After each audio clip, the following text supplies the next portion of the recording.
Hey folks, and welcome to this week's Weaver's Woodshop, where we are going to build an 11.5 foot long conference table. And here is where that conference table begins. It's actually part of a wall. So I'm going to pull the wood down and we're going to build that table out of reclaimed wood from this business. So I first start out by milling down this wood into usable and acceptable wood for this table. So I'm going to start out on the table saw by milling it down, getting rid of any of the checks on the side and getting the edges nice and straight and planed on the table saw, which is what I'm doing here. And then after I do that to all of the pieces, then I'll go ahead and run them through the thickness planer as well to try and get everything nice and smooth and flat. Also, this table, like I said, is going to end up being about 11.5 feet long, and it's going to end up being between 38 and 40 inches wide, so about the same width as a dining room table. And then at the end, we're going to go ahead and pour some epoxy over the top of it, and I think it's going to end up looking pretty dang good. The majority of the wood does end up being poplar, so therefore it's going to have some really nice hues in it, some really nice color and tone and wood grain. So stick around and let's see what kind of trouble we can get into.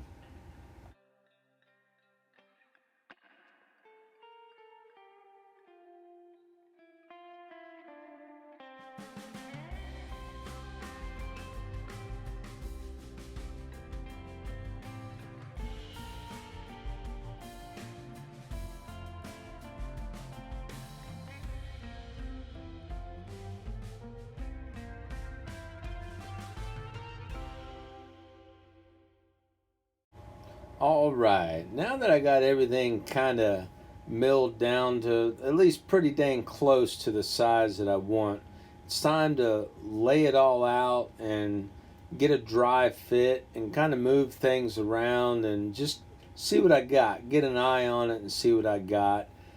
Maybe move some pieces around and see if I got a piece that I don't like the way it looks, or maybe there's a bow in it that I didn't notice while I was milling it up or running it through the table saw or the planer or something like that, and get it out of there or something like that. So that's all I'm doing here is I'm figuring things out and getting an eye on it. I'll even get a couple of clamps on it just to see how well it squeezes together, and and so again, just getting some measurements and figuring things out.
Now that we've dry fit everything and got our measurements of what we want everything to be, it's time to go ahead and get that final trimming of all these boards down. So that's what I'm doing here.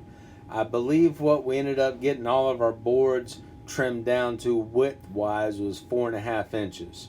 So that's what I'm doing here is I'm starting to trim out all of these boards to 4.5 inches wide so we get our final width of what we want it to be.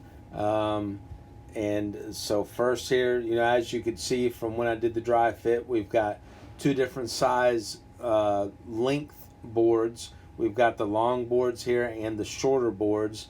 These long boards are just over 8 feet, and the shorter boards are right about 3 feet. So, that's going to give us our roughly 11.5 feet long that we're going for.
Okay, and now that we got the tabletop all taken care of and cut to length and got the width and everything's good to go for there, it's just wait for me to glue it up and get it ready to go. It's time to work on the frame and what the tabletop is going to attach to. No reason really for me to go ahead and get the tabletop done and just take up room in the shop when I still have work to do. So that's what I'm doing here is I am marking the sides of the frame that the tabletop is going to attach to. And here I'm just double checking. And so I'm lining it up on the table saw and getting ready to do some chop, chop, cut, cut.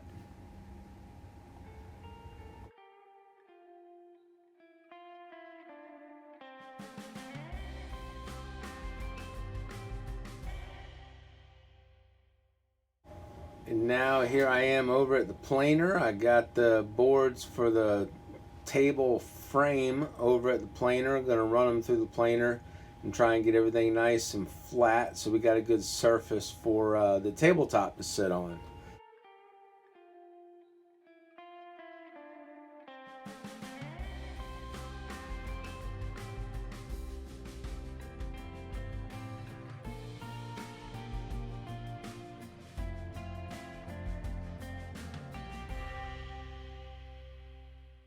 And now we head back over to the table saw.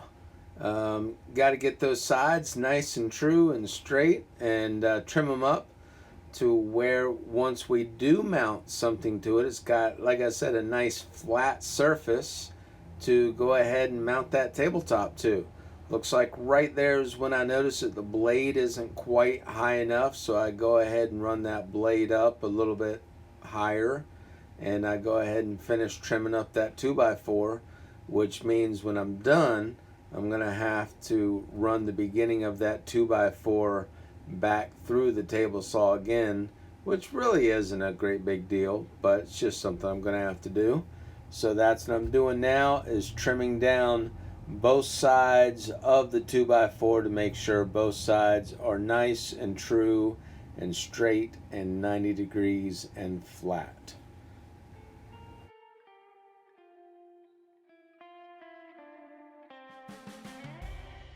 Since these boards felt a little damp, I went ahead and got the moisture meter out, and there were some places that measured a little high, so I went ahead and I'm leaving them out for a couple days with the fans on them, but we should be good in a couple days. So we'll be right back after it, and I'm going to let the fans run on them, and like I said, we should be good within a matter of a day or two. And I hope to see you back next week for part 2 of how to build a conference table. So thanks for watching this week's Weaver's Wood Shop. Don't forget to like and subscribe.